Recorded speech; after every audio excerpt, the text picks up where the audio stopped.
Hello बच्चों, कैसे हैं आप। आज हम करेंगे 7वीं क्लास का दूसरा पाठ है दादी माँ, जिसको लिखा है शिव प्रसाद सिंह ने। प्यारे बच्चों, जब दादी माँ का देहांत हुआ तो लेखक के सामने दादी माँ के साथ बिताए वे सारे पल याद आ गए।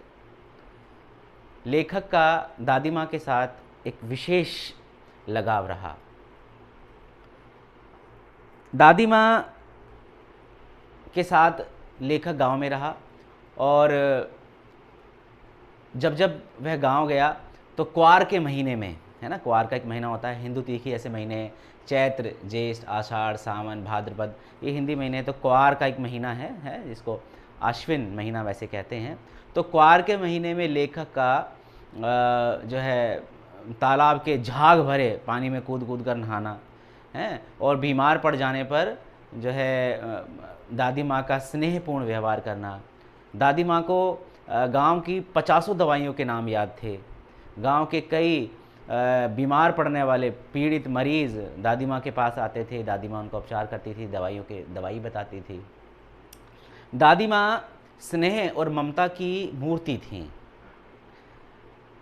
दादी माँ कर्ज देती थी। जैसे रामी की चाची को एक बार कर्ज दिया और कर्ज वापस ना करने पर दादी माँ ने खूब डांटा। लेखक भी वहीं बैठा था और खूब डांटा तो खूब बिगड़ी, नहीं कर्ज मेरा वापस करो। लेखक वहाँ से चला गया और कुछ दिन बाद जब लेखक ने रामी की चाची से बात की तो उन्होंने कहा कि दादी बहुत अच्छी हैं, उन्होंने कर्ज माफ़ कर दिया और शादी में 10 रुपये देकर मेरी मदद भी की।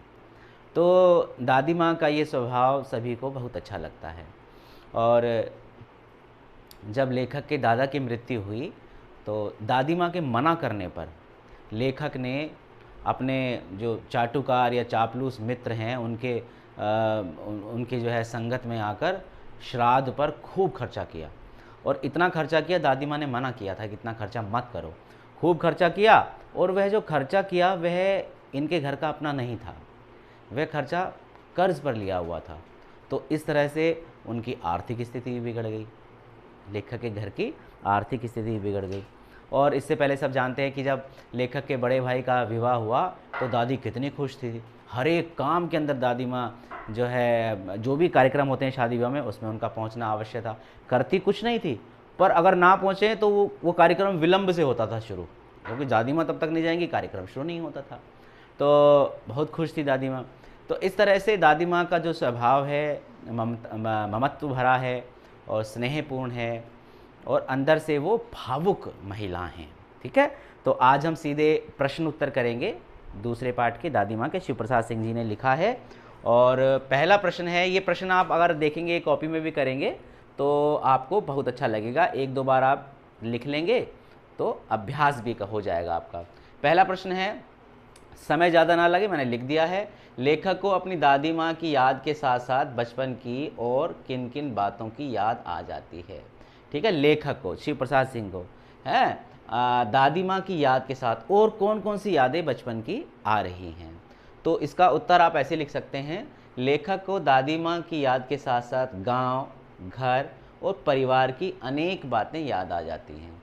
जैसे क्वार के महीने में जलाशय के झागदार पानी में कूदकर नहाना, आषाढ़ के महीने में आम जामुन खाना, बीमार होने पर दादी माँ की स्नेहपूर्ण देखभाल, किशन भैया की शादी में, ये लेखक के बड़े भाई थे, किशन भैया की शादी में औरतों का अभिनय चोरी से देखना, दादी माँ द्वारा धनों को कर्ज के लिए डांटना और फिर कर्ज माफ़ कर देना। ठीक है, तो इस तरह से पहले प्रश्न का उत्तर आप लिख सकते हैं। दूसरा प्रश्न देखेंगे, दादी माँ की मृत्यु के बाद लेखक के घर की आर्थिक स्थिति खराब क्यों हो गई थी। इसका उत्तर मैंने अभी बताया बच्चों आपको। दादी माँ की मृत्यु के बाद दादी के मना करने पर श्राद्ध के कार्यक्रम में पिताजी द्वारा अत्यधिक धनराशि व्यय करने से लेखक के घर की आर्थिक स्थिति खराब हो गई थी, क्योंकि यह धनराशि घर की नहीं थी, कर्ज में ली गई थी। ठीक है बच्चों, इसका उत्तर आप ऐसे लिख सकते हैं दूसरे प्रश्न का। तीसरा है, दादी माँ के स्वभाव का कौन सा पक्ष आपको सबसे अच्छा लगता है।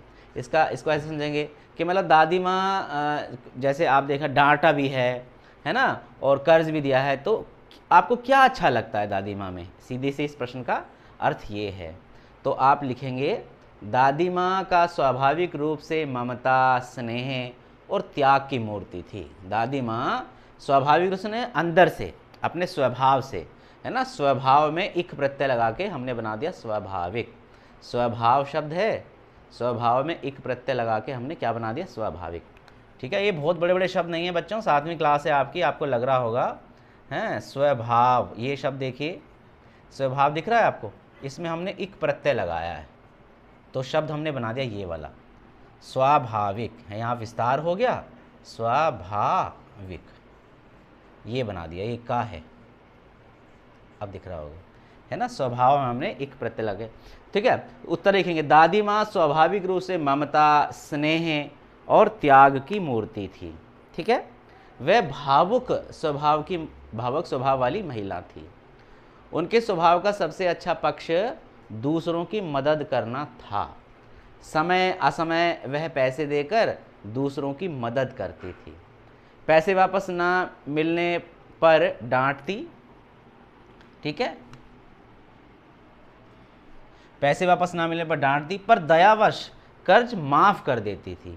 तो ऐसा दादी माँ का स्वभाव था। ये जो महत्वपूर्ण 3 प्रश्न हैं आज हमने यहाँ पर देखे, और इसी पाठ की भाषा की बात और जो बाकी प्रश्न हैं वे पार्ट 2 में मैं आपके सामने लाऊंगा बच्चों। तो यह वीडियो आपको कैसी लगी, अच्छी लगी तो लाइक करें, चैनल पर पहली बार हैं तो सब्सक्राइब करें और अपने फ्रेंड्स को शेयर भी करें। थैंक यू बच्चों।